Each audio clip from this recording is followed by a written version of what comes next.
Imagine a boy, no older than you or me, who dared to challenge the gods themselves, a boy whose name would echo through history, feared and admired across continents. This is not just a story of battles and empires, it's the story of a dream so fierce, it changed the world forever.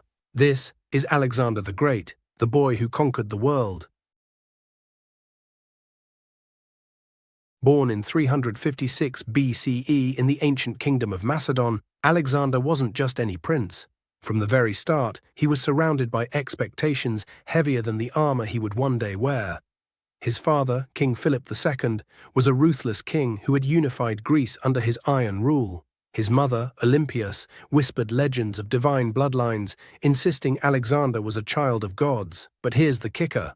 While most kids his age were busy with toys, Alexander was tutored by none other than Aristotle, the greatest mind of his time. Philosophy, science, strategy, all lessons preparing him for a destiny far beyond the throne. So yeah, no video games or TikTok for this guy, just hardcore brain training and sword practice. But beneath this royal grooming was a boy grappling with fierce doubts and insecurities. Could he live up to his father's brutal legacy? Could he truly be a king worthy of legend? Then came the turning point. At just 20 years old, Alexander's father was assassinated, thrusting the young prince onto a battlefield he wasn't fully ready for.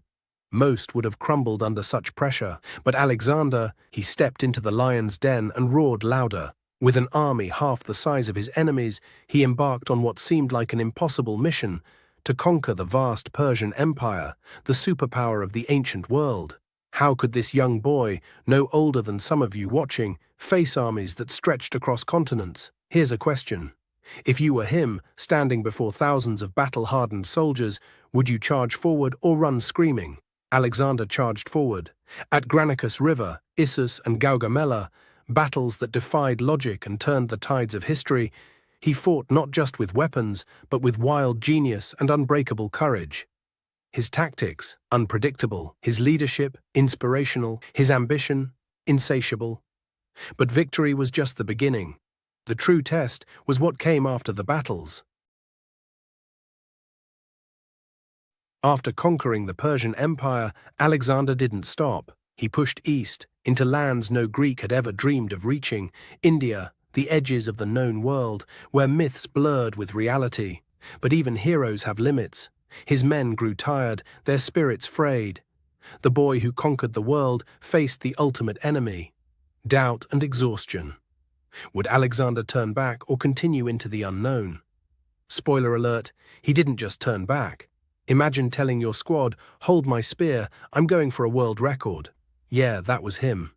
But Alexander's story isn't just about battles and glory, it's about the cost of ambition. His relentless drive fractured alliances, fueled betrayals, and left scars deeper than any sword. At just 32, the great conqueror lay dying, poisoned, ill. The mystery remains. But his empire, vast and fragmented, crumbled like dust in the wind.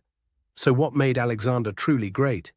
Was it his sword, his mind, or something far more dangerous? The hunger to be remembered forever. Alexander the Great teaches us that sometimes being a legend means walking a razor's edge between brilliance and destruction. He was a boy who conquered the world, and in doing so, conquered the limits of what anyone believed possible. So next time you face a challenge, ask yourself, what would Alexander do?